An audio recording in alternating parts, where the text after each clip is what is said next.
And then we will get started in another minute.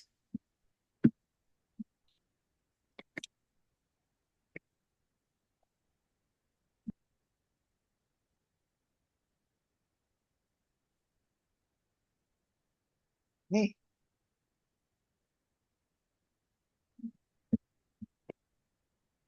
Tonight we are talking about financial trauma and how to recover from financial trauma.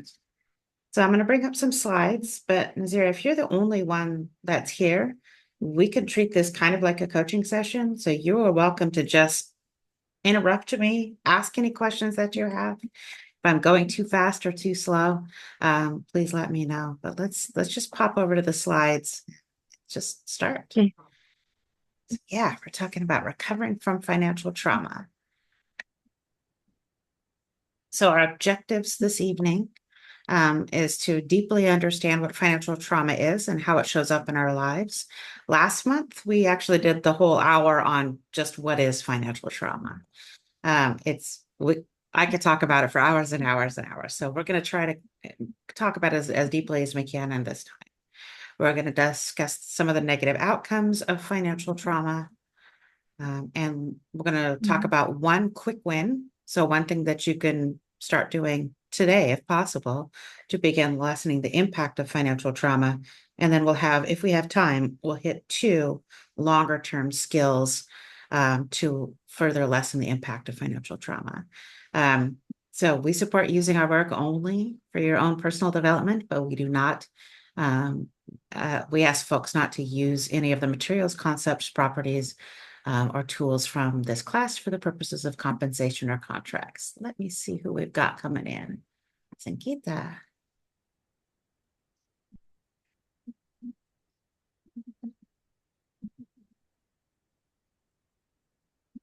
Hello, Sangeeta. I'm not sure if you can hear me yet. You're welcome to go camera on or camera off. Hi. Hi. Oops. Hi. You So glad can you're hear here. me. I can. Thanks. Yes. Sorry, it's a little late here, so I'm already kind of. I know. I'm so sorry. Nazir and I are the same time zone, so it's late, but it's not that late.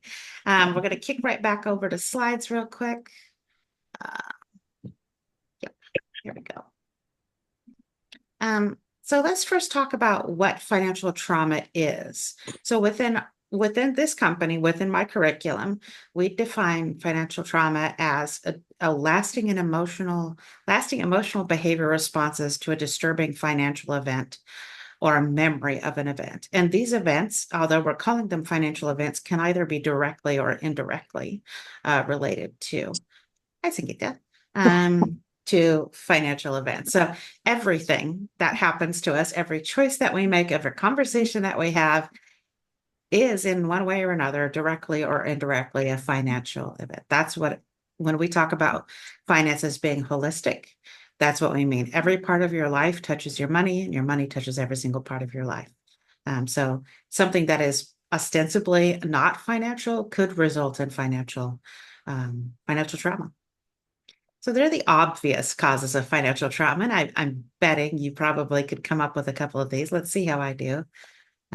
Job loss, underemployment, lack of financial opportunities, unforeseen expenses, missing out on unexpected opportunities, limited access to financial resources, divorce or separation, natural disasters, medical expenses, and financial abuse. It's pretty obvious. Pin them right in there. But there are some less obvious causes of financial trauma.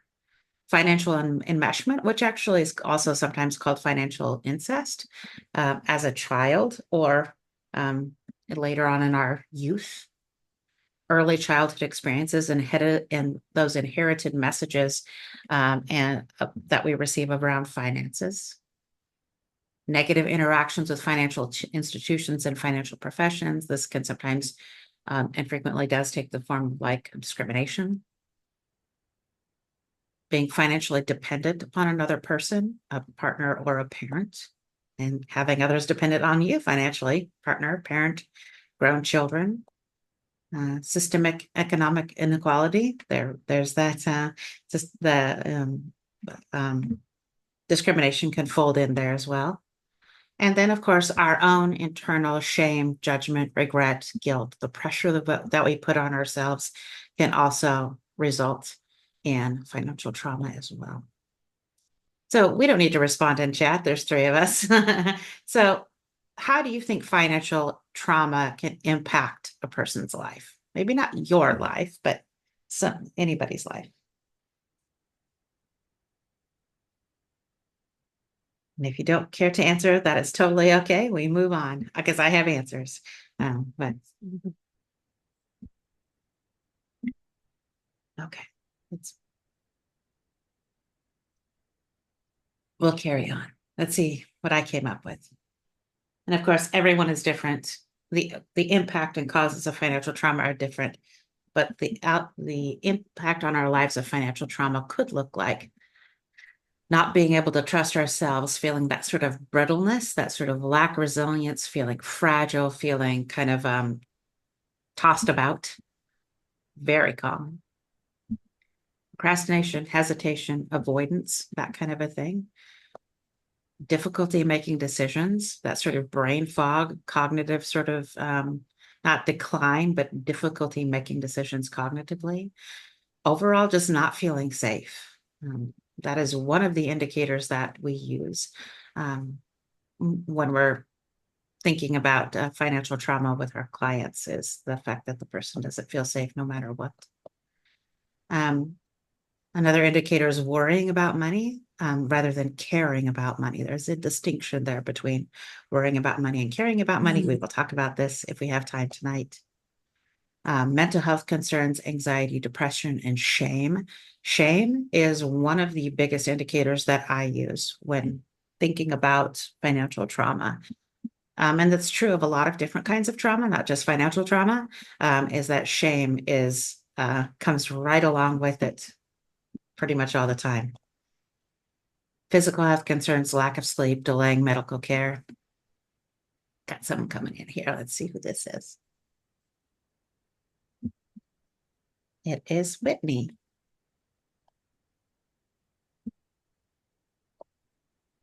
Hi, Whitney. Hello. Hello, hello. So just so everybody knows, Whitney is one of my coaches. She's one of my fellow coaches here at Pacific Stella. So we are into the impact of financial trauma, Whitney. So physical health concerns, delaying medical care is actually pretty stinking common, because if we're already financially stressed, we don't have a lot of money to go around, or we don't feel like we do, we've got that scarcity mindset going, we're probably going to delay going to the doctors, taking our meds, that kind of a thing. Under or over assessing risk, we either are too risk averse, or on the other end of the spectrum, we just take on too much risk. And sometimes, and this happens with all kinds of trauma, we might feel some pressure, internal or external, to heal ourselves, to fix ourselves. It's been 6 years since the divorce. Why am I not healed from this yet? That sort of pressure to heal comes along with lots of different kinds of trauma.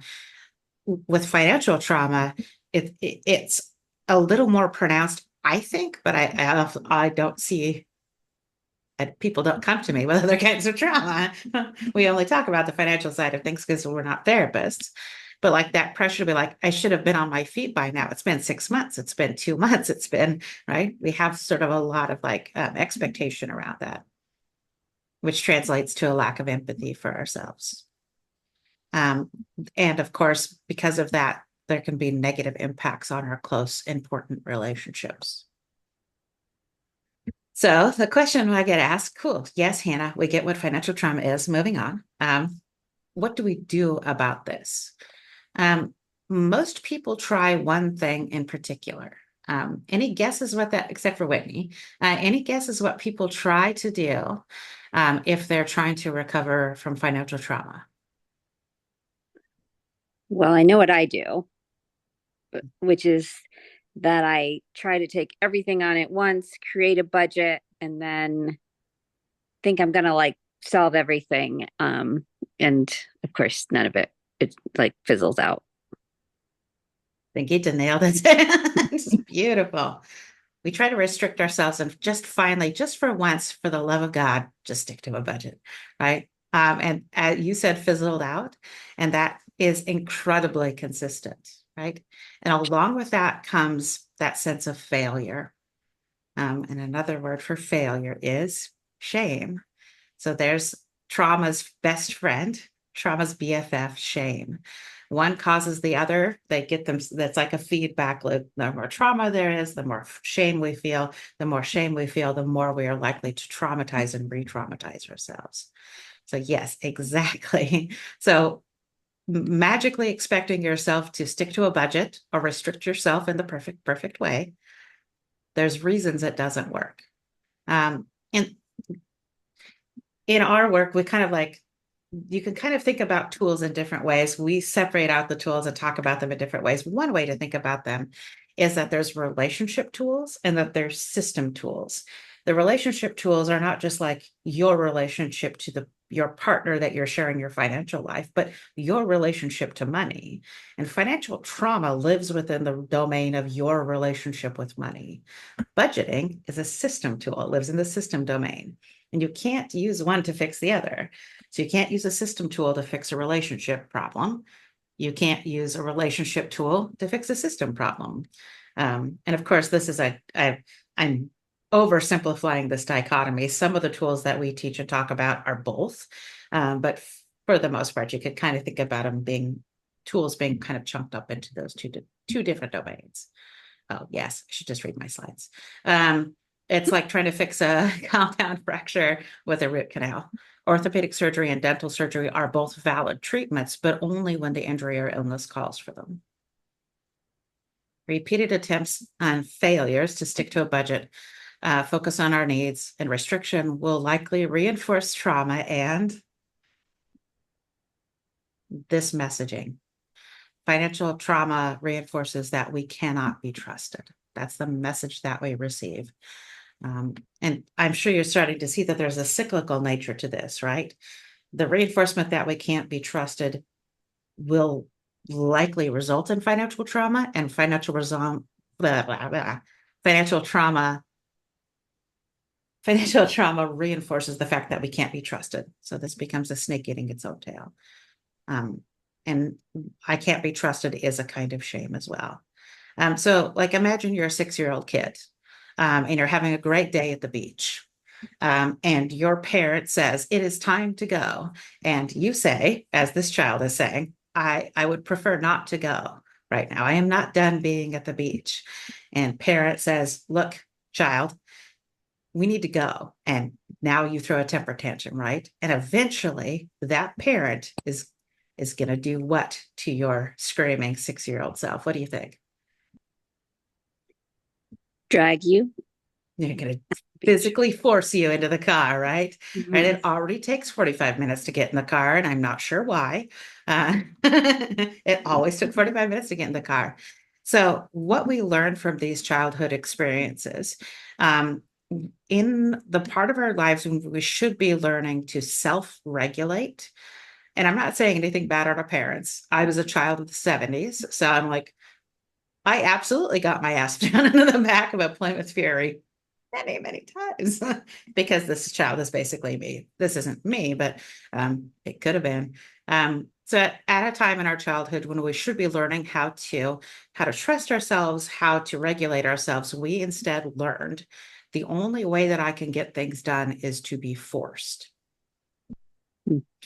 And if you translate that messaging onto any other part of your life, it gets really icky really fast, right? Think about our food consumption, our work production, intimacy, all of those things. If we have this message, we tend to bad things follow. We don't need to drive particularly down that road. But this messaging, the only way that I can get things done is to be forced, is something that we internalize early. And that message could be considered the trauma.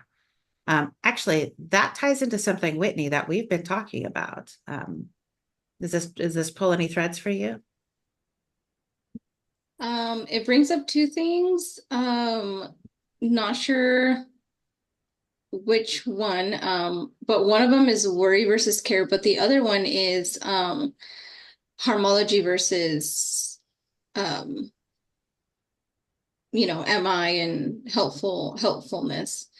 I think Mhm. that's the one that fits in here. Yeah, I see that. I was thinking more about like, so as a group, we are reading a book called The Body Keeps the Score. Like in the last chapter that we read, they talked about if you can be an agent of your own escape or your own rescue, then the trauma tends to be lessened. When we are forced, even if we're forcing ourselves, that reinforces the message that you are not part of your own rescue, right? I am not powerful enough to do that. And I think that this probably welds right in there nicely. Although I do absolutely see the harmology part of this too, Whitney. Good call. So we have lots of data to support that messaging. The only way that I can get things done is to be forced. You could probably think of 6 things right off the top of your head. You don't need to share them. That support that message, and our brains remember those vividly. My guess is if you're thinking about, and I'm not saying you need to, if you're thinking about the times in which you had to force yourself to get something done, that those are pretty heavily outlined. You can see those very clearly in your mind. And because this tool, force, is the only way that you've ever been given to get things done, it's the only tool that you can use, right? If you've not been given another tool, then you can't use it. That would be a weird expectation of ourselves. So when we can't trust ourselves, right? I have to be forced to get stuff done. We feel brittle, out of control. We lack resilience. There's that messaging coming back again. We engage in perfectionism and self sabotage to try to regain control and keep ourselves safe.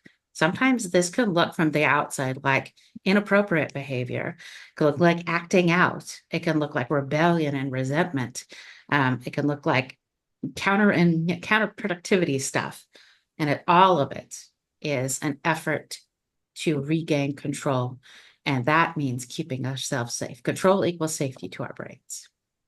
After many attempts at perfectionism, and perfectionism I could talk about for 6 years, the perfectionism lie, the sales pitch for perfectionism is if I were perfect, I'd be safe. After many attempts of that or self-sabotage, we may become apathetic, reinforcing this message again and again and again. I can't be trusted. Okay, so we've talked about some ways that don't work, forcing ourselves, expecting ourselves to magically stick to a budget.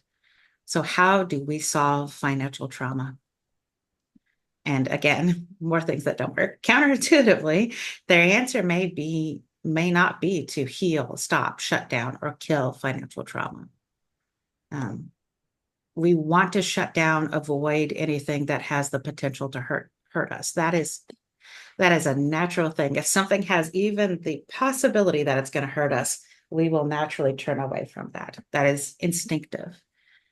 Same thing here. If we understand that there's trauma, there's financial hurt here, we're going to try to pack that down, avoid it, seal it off, to protect ourselves. The pressure to fix ourselves, or the financial trauma that we're dealing with, will only reinforce that we are broken. This happens on occasion with my own clients, where they'll say something like, how do we fix this? I work with couples a lot. Like, can you fix us? If I say yes, I'm reinforcing that they're broken, and you're not broken. But even if there is financial trauma, there's probably, you have everything that you need already. So, sorry, just one moment.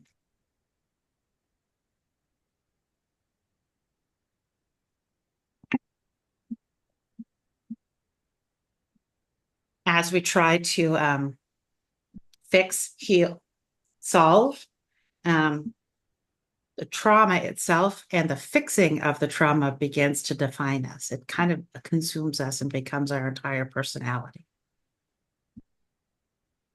And these, of course, will often leave us feeling shame and failure. which again, is still part of the cycle. So when we're talking about it, when Whitney and I and the other coaches are talking about financial trauma, we do not talk about healing financial trauma. We're not therapists. There are therapists out there that will work with people on trauma, financial and otherwise. What we talk about is lessening the impact, reducing the impact of financial trauma. We're going to talk about 3 ways. This first way, being aware of your own behavior without judgment, that's the quick win. And then 2 other things we'll talk about is interdependence, and under this, understand the difference between worrying about money and caring about money. And that Hannah? yes. I just wanted to go back real quick. When you said Yes. you don't deal with financial trauma, are you suggesting that like one should and then use you as a coach? Or are you saying you don't need to start to deal with it? Both kind of. So we don't try to fix or heal financial trauma. We deal with financial trauma all day, every day. We work under the kind of the assumption we are trauma informed, which means we work under the assumption that everybody has some kind of trauma. Every person that you come in contact with has some kind of trauma, but our job is not to fix it or heal it, to fix that person.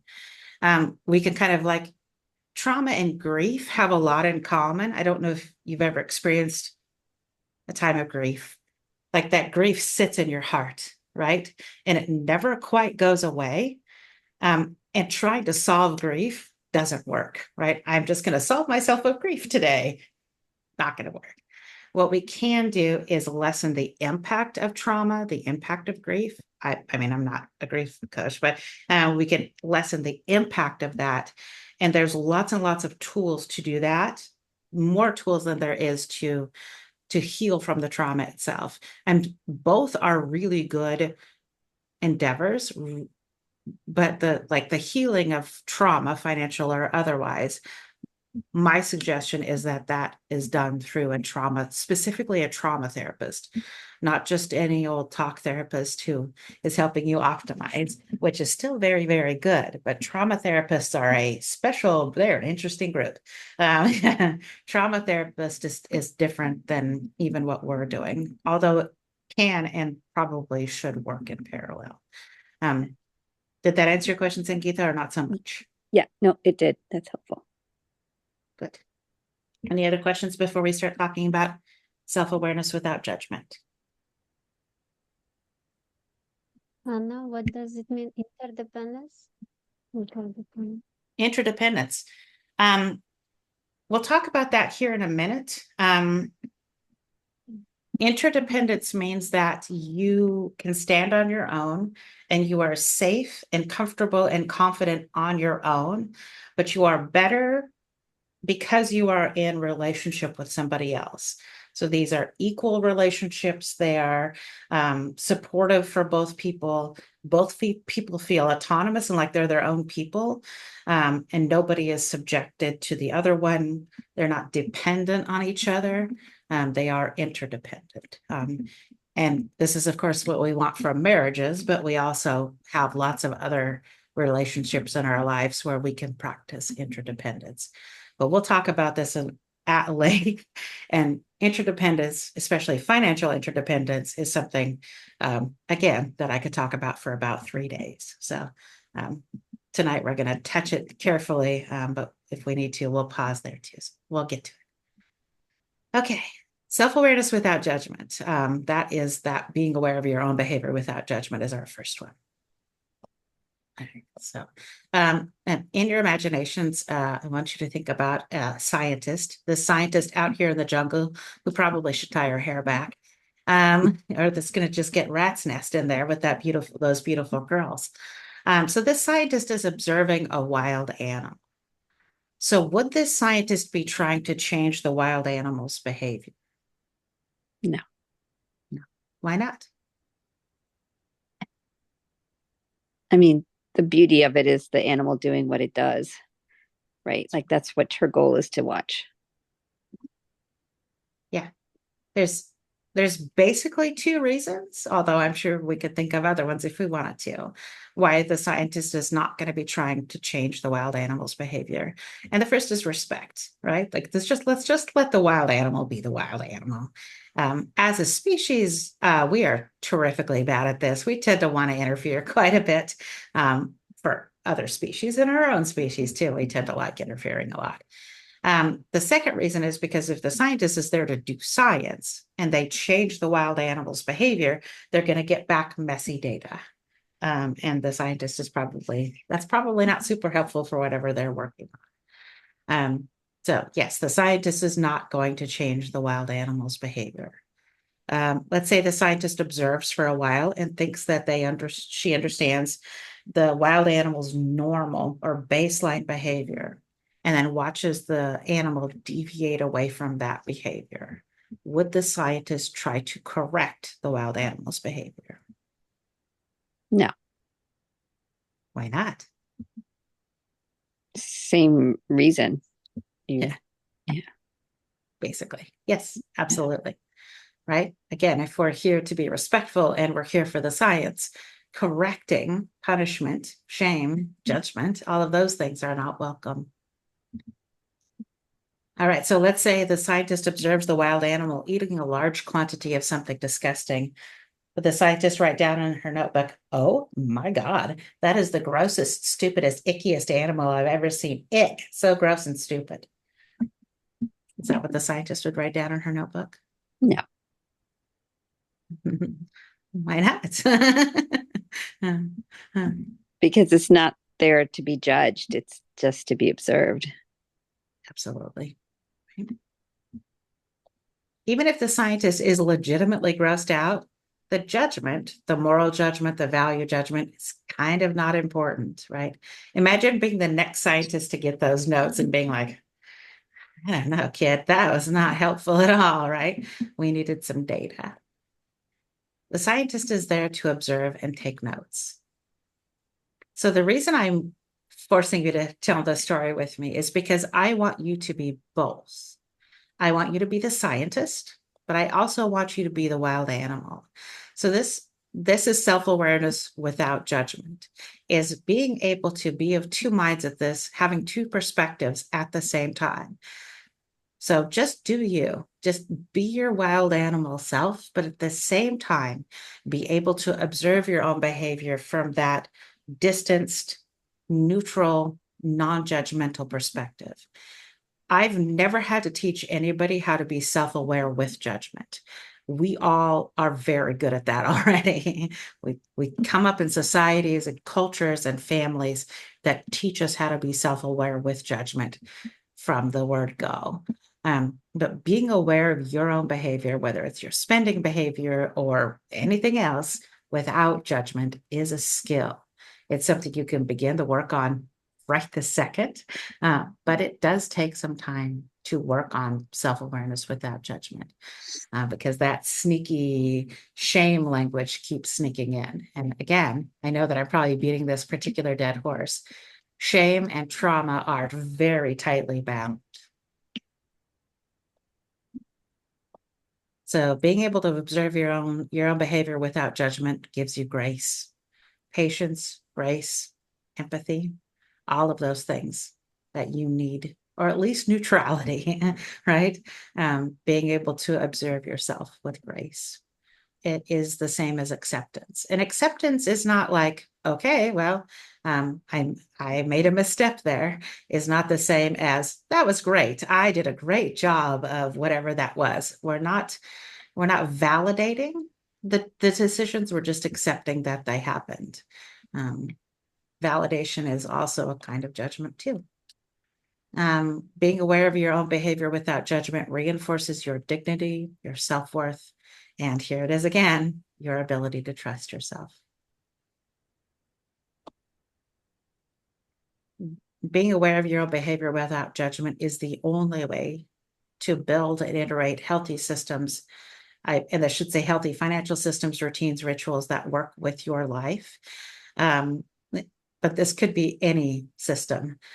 Your self-awareness of your bedtime routine is a great way to like be aware of what's working and what's not.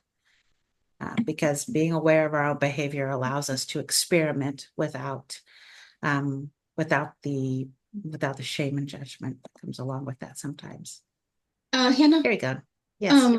quick question. You said validation is also a judgment. Do you mean that we shouldn't validate? It's mostly focused on acceptance, or Maybe validate isn't I misunderstood. quite the right word. Maybe validate, maybe more like yeah. I just I freaked out a yeah, no, little I wasn't bit super that happy with that validation. either. Okay, okay. No, thank you for the pushback. It's more like, let's say I engage in a financial behavior like I bought a car that was too expensive for me. Acceptance would be, okay, I have overextended myself with the car. I could shame myself for that. I'm the worst.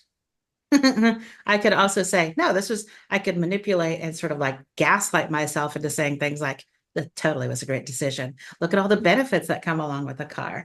So validate maybe was not a deep enough word, maybe more like, I don't want to say manipulate, I would Justify? justify. Okay. Did we? Good Lord. Okay. There's a reason you're here, Whitney. No, understood. Yeah, That justification. Yeah. clears it up. Thank you. Is that better? Yes, thank you. I'm glad you guys got to witness that.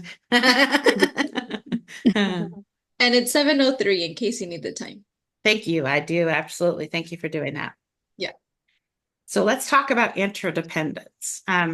So there's a whole world of things we could talk about. Codependence, dependence, hyperindividuality, interdependence, and also enmeshment. We could spend 2 years talking about that. Maybe actually we should do a class in financial enmeshment. But interdependence, we're going to talk about that specifically. So financial interdependence is equivalent to safety. When we are financially or in other ways interdependent, we are safe. But first, let's talk about what interdependence, financial or otherwise, is not. Financial codependency and dependency is what it's not. So codependency and dependency, we're just going to kind of lump those together today. A simple definition of this that certainly isn't going to cover everything is an unhealthy relationship where one person relies on another to the point of negatively impacting their life. Codependency can involve excessive caretaking, enabling and sacrificing oneself for the other. It can lead to resentment, power imbalances, and limiting the individuality of both people. So there's a lot to unpack in there. There's power imbalance. There's either one or both people feeling like they're not real people anymore, kind of losing ourselves to these kind of dependent or codependent relationship. There's caretaking, which I'm assuming we all identify as women here. We are kind of trained how to do that from the time that we are children. Like that is kind of our purpose. That excessive caretaking can be a kind of codependency. Sacrificing yourself for another person, all of those things. And that the outcome of that is the negative impact on our lives. This is a lot in one little. What are your thoughts about dependency, codependency, and what questions do you have? Again, I could talk about it forever, but thoughts? I don't actually understand what financial codependency is. So financial codependency, if it just maps onto normal codependency, but there's a bigger power imbalance with financial codependency because money is power in our culture, in our economy. So very often one partner is using that level of control or income over another, and expecting, yeah, if one partner is making more, expecting more of the other partner to either make more or contribute more, that kind of a thing. That kind of, yeah, I'm sorry, I keep returning to a power imbalance. Could I give an Mhm. example if that's Yeah. okay? Yes. So, and this is just touching on my personal life that I'm comfortable with, but the way that me and my husband are set up right now, he's main provider, and I'm stay at home with the kiddos, and I'm doing homeschooling and stuff like that. So I'm with them all the time. And so we have the roles of, I'll make sure the home is stable for us to live comfortably, and he'll, do his part to bring in the income so that we're living comfortably. And I think we have a financial interdependence. Um, and I think it would look like financial codependency if per se I couldn't feel like I need to buy myself new clothes, or if I think, oh, the kids are gonna need, they went through their growth spurt, and I wouldn't feel comfortable in saying, hey, the kiddos need so and so, can we make a shopping trip, or here's a shopping list. If I had some sort of um feeling of we just have to deal with what we have, or um I need to You don't feel find, safe. yeah, exactly, I don't feel safe to the needs that are bring up the needs that are presenting themselves in the home to make the home Mm, comfortable. okay, And helpful. so the other part is like we have the system of like if there's something needing in the home that he's not aware of, because he doesn't necessarily need to worry about that part, like um in a way that he needs to be on top of it. The system that we have is that I just put it on the Amazon cart, and so since he's financially prepared, he'll look at the Amazon cart and then say, oh, it's this much as a total. Is there anything in here that we could, postpone till, let's say, a week or two? Or he'll just check off and say, okay, they'll be ordered, and I can check when they're going to come in. And that's the way that we communicate, by like, I put the needs of the home on the Amazon list, and he'll say, oh yeah, it's all good to go. Go ahead and place the order or add anything else or whatever.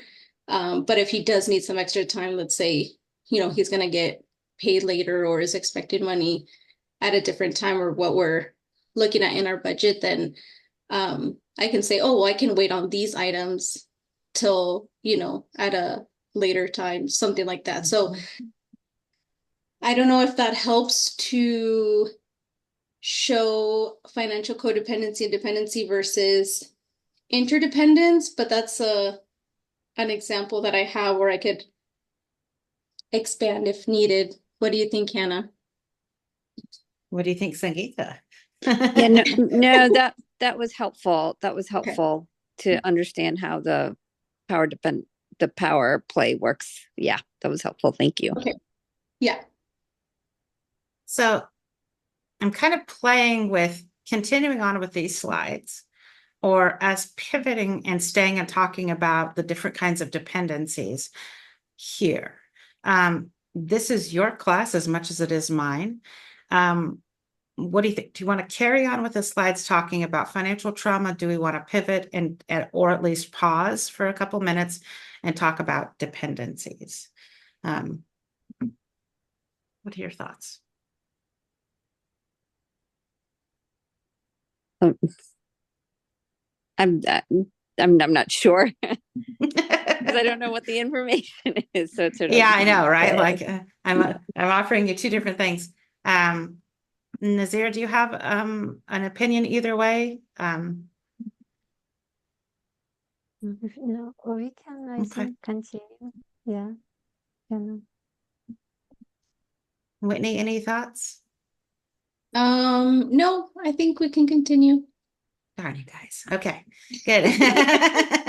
This is how my family dinners goes. Like everybody's like totally chill, like whatever. Like, okay, somebody make a choice. All right, let's keep going. Um, okay. So that was codependency. That was super fast codependency and dependency. And I think what Whitney's story really clearly illustrates is the word safety. Like she feels safe to bring that up. She feels safe to make decisions. She doesn't have to be, check in with him. She's not asking for permission. She's communicating. There's collaboration. They're both equal partners, even if the income is different. I should just read my slides. Codependency dependency means that you're responsible for somebody else feeling safe. Good Lord, it's right here on the slide. Or somebody else is responsible for you feeling safe. So neither Whitney nor Carlos, oops, sorry, I shouldn't have said that. Neither Whitney or her husband are responsible for the other person feeling safe. They feel safer together, but they would feel just as safe if they were doing this independently. And they have actually. So financial interdependence, just read the slides. Just read the slides. Someone really worked hard on these slides, and that someone was also me. So financial interdependence is a healthy relationship where each person in the relationship is financially safe and autonomous, but through that mutual respect, consensus, and gentle boundaries, both parties are able to grow more than they would have on their own. And this is a fine line. There's not much of a interdependence is really a really narrow definition, right? There's lots of different kinds of dependency and codependency. There's lots of different kinds of individuality, hyper-individuality, which is also sometimes called counterdependency, which I fell on that end of the spectrum. But interdependence is pretty narrow, but pretty beautiful, right? I think this is kind of what we want. And even if you're not in relationship, like you don't have a partner, we can still be financially interdependent with other people in our lives by sharing. Like by this definition, this could be your relationship, you sharing your financial life, like at least just like having somebody bear witness to your financial life who is not your partner. Would it maybe That sound like if you're financially dependent, let's say on your job, that some of the phrases that might come up is like, I can't lose this job. I have to yeah. be like, you fall into perfectionism, falling into um different indicators that might say, I need to have this job. I need to do whatever it takes to keep this. I can't imagine what I would do if I lost this. Would that be That's dependency. okay? Absolutely. Yeah. And by its nature, by the way that our economy works, we are sometimes, unfortunately, very dependent upon our jobs. I'm dependent upon my business. My job is me, right? But I'm still dependent upon this business. And that is sort of one of those weird accepted sort of kinds of dependency. The other kind of accepted dependency is our children. Although that can be traumatic as well. Having little ones depend upon us is sort of just that is just sort of like the air that we breathe. I don't think we really yeah, we're kind of not we're expected to not have a problem with that, even though it's a big freaking deal. I think it maybe I'm wrong, Nazira, if you're writing this down, Yeah. is it always Just for yes, myself. yes, please. Just kind of give Okay. me a thumbs up when you're ready for us to move on. Oh yeah. Yeah. I'm done. Yeah. Thank you. I'm shortly taking notes. Yeah. Okay, good. I just didn't want to go too fast. Yeah. Thank So interdependency means I'm doing the dance because my camera's on a boom in the middle of my screen. So the words in the middle of my screen, I lose. Interdependency means you are safe on your own, but also safe within a relationship. And that's where interdependency becomes not anti-trauma, but it's one of those things that helps us heal financial trauma and other kinds of trauma.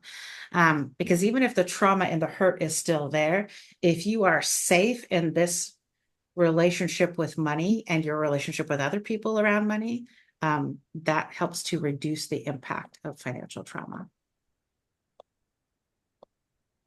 So what can you do to be safer and more interdependent?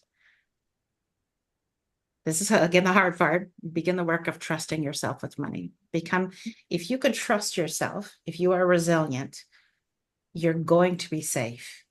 Because if you can trust yourself, it kind of doesn't matter what the world does and what other people do. You know, you always have your own self to fall back on. You've got your own back. You can begin the work of trusting yourself.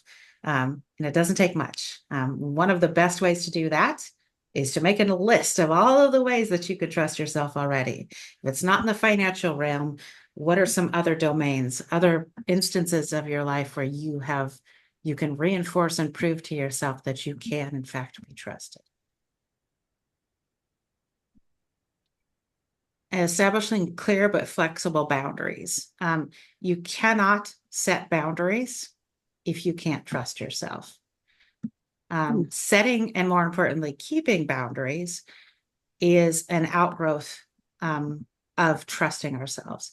I don't know if you've experienced this, but like you set a boundary with someone, and a boundary, again, is not, you are not dictating what another person is doing. A boundary is you are saying, this is what I'm going to do.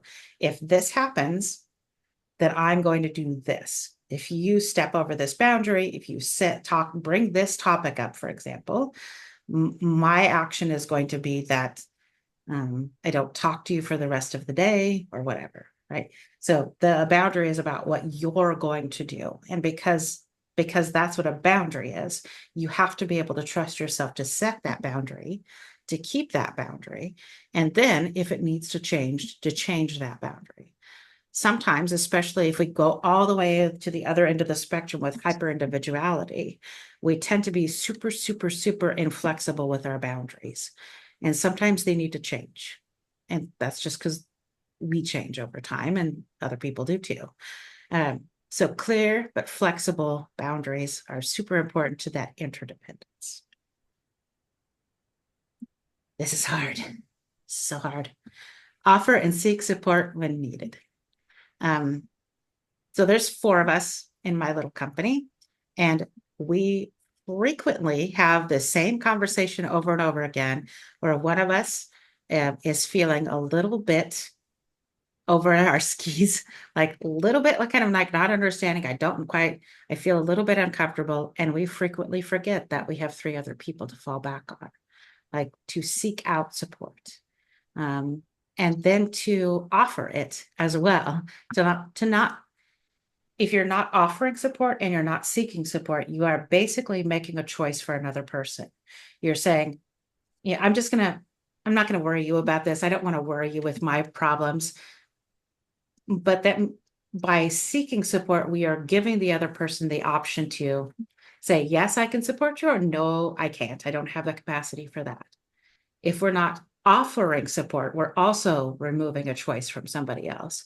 We're saying, yeah, I'm sure you got this and you probably don't want me to bug you about that. So I'm not even going to offer my support. And again, by offering our support, we are creating that interdependency by giving the other person the option to say, yes, please support me, or I got this, I'm good.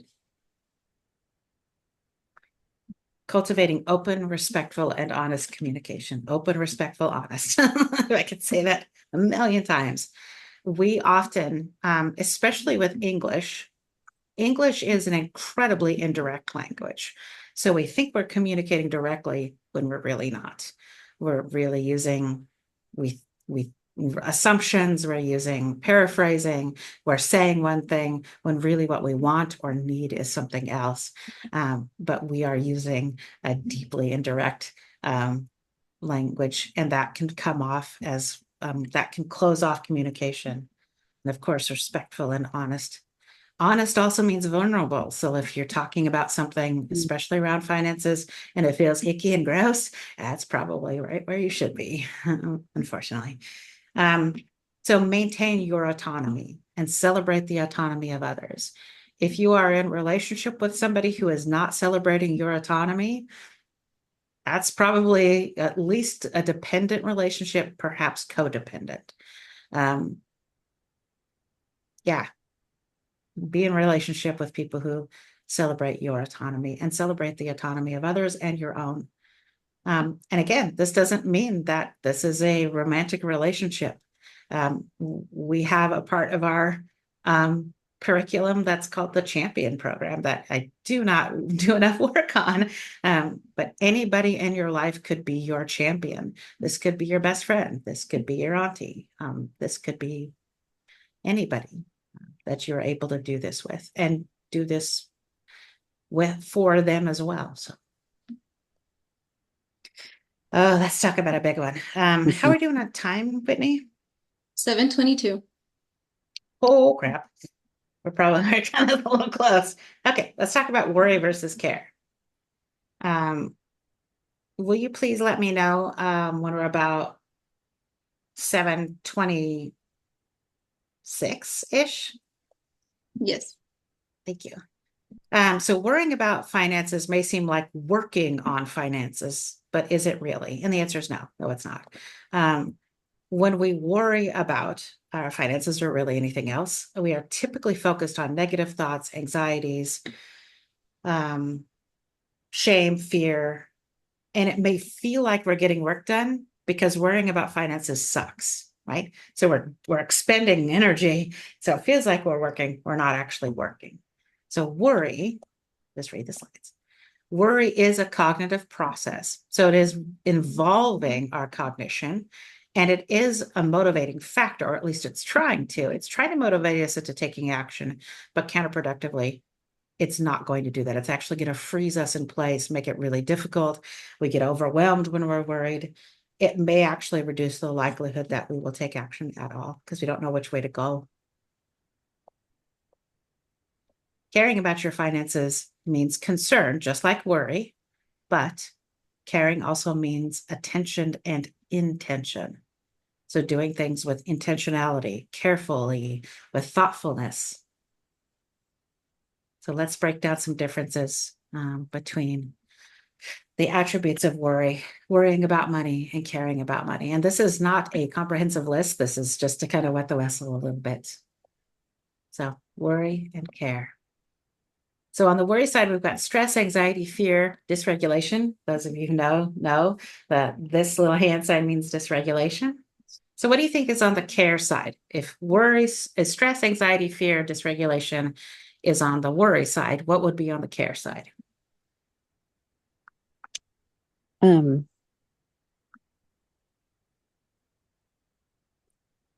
feel like it would be a bit like the scientists, like, you're not judging, you're observing. Brilliant. Yeah. See what I wrote down. Calmness, readiness, regulation. Love that. If worry is closed, isolated, and task focused, what do you think would be on the care side? Open, engaged, strategic. See how I did? Open and connected. You got one more than I did. I like yours. Strategic is great. I love that. This one's easy. Worry, on the worry side, we've got problem focused. What would be on the care side? Solution box. Yeah. Hey, see, I did pretty good. On the worry side, we've got rumination. This is a hard one. It also starts with an R. I was gonna say, What? Huh? Wait, what did you say, Nazira? I don't know the meaning of rumination. Oh, rumination. Yeah. Rumination is like constantly thinking about something over and over and over and over and over and over and over and over and over and over again.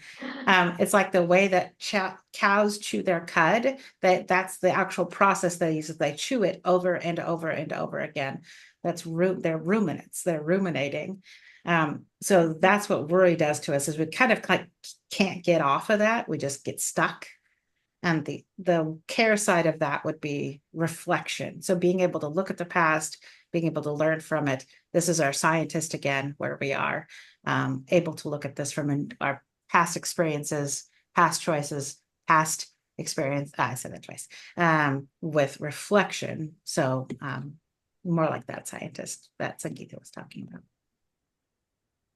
So speaking of reflections, these are reflections for the class. And you don't need to answer this, but because I really pretty much out of time, but you'll get a recording of this. You're welcome to answer this for yourself. So what would your life look like? Huh? Were you We're about at to give me the time? 7:20. Yeah, So thank you so much. Thank you so much. What would your life look like if financial trauma had less of an impact on you? What would you be able to do if, again, we're not trying to kill financial trauma, just lessen the impact? If you were going to teach a person, someone that you like, one concept from this class, what would it be?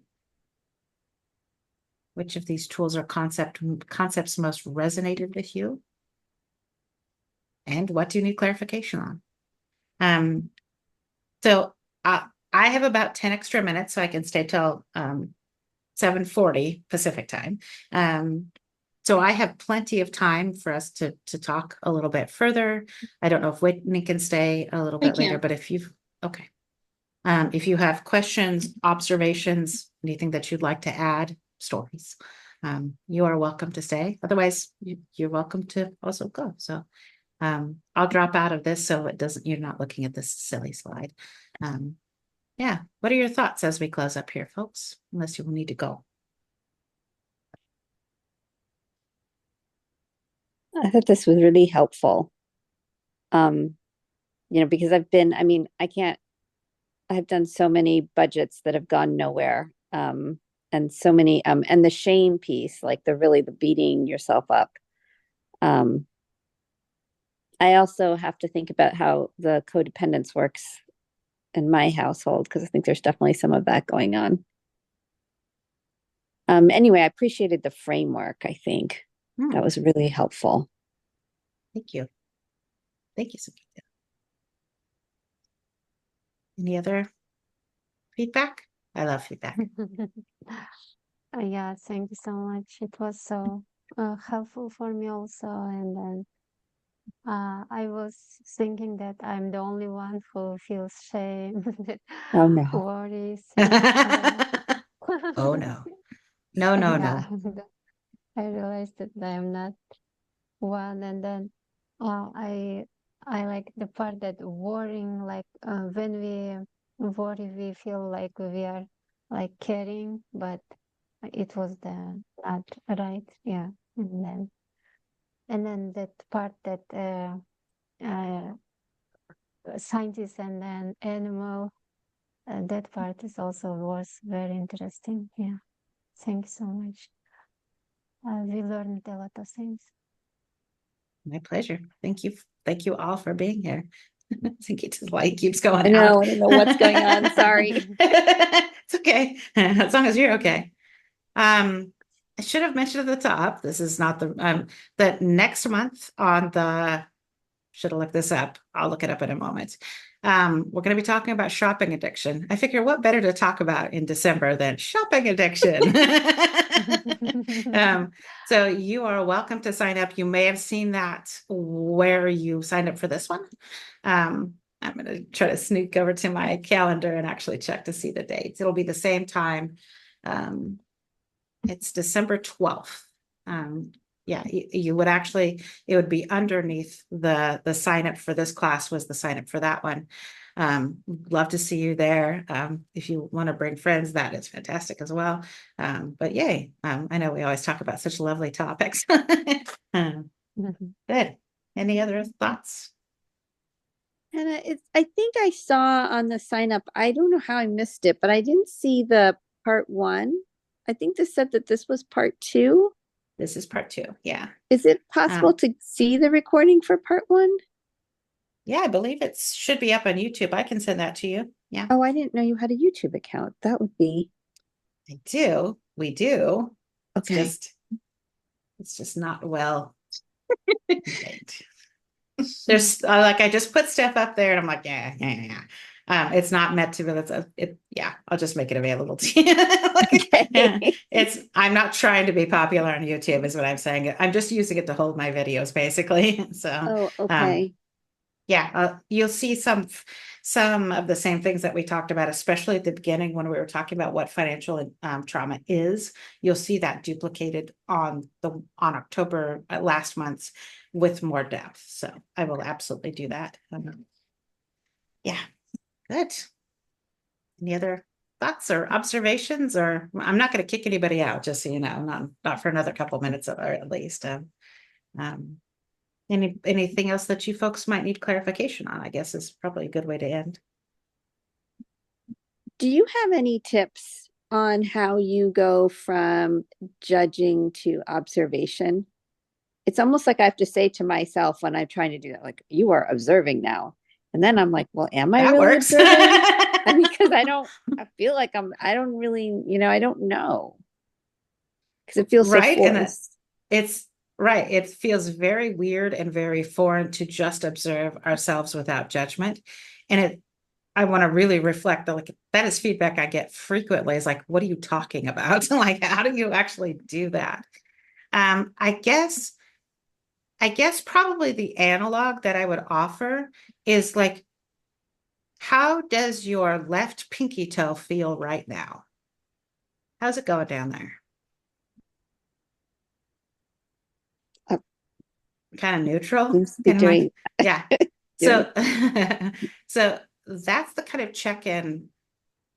If I can draw another analog to like awareness without judgment, that's a pretty good one. Is like sometimes we check in on our bodies in a way that is neutral. Like I have trouble with a certain spot in my back and my neck. And I don't often judge myself like, oh, my neck's really tight. What's wrong with me?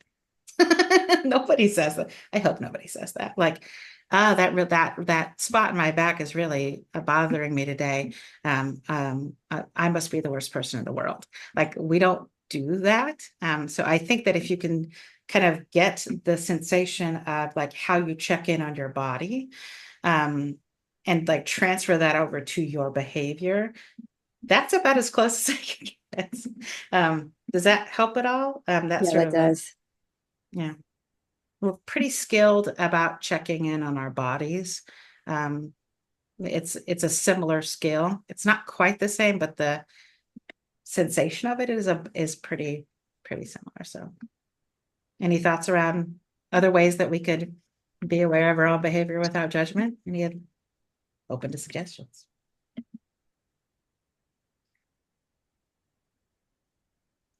Is it helpful to think of yourself almost like in a third person? And as long as you're not depersonalizing. One of the things that we know about trauma is that people will disassociate and depersonalize. But like if you want to, in a joking way, talk about yourself in the third person, sure, that could be a fun little experiment to see if that works too. But yeah, you're kind of observing yourself from that little. Most people report it's like kind of above and behind a little bit, just kind of following ourselves around a little bit as a scientist, as a neutral observer would. So all good. Other thoughts about how to observe your own behavior without judgment?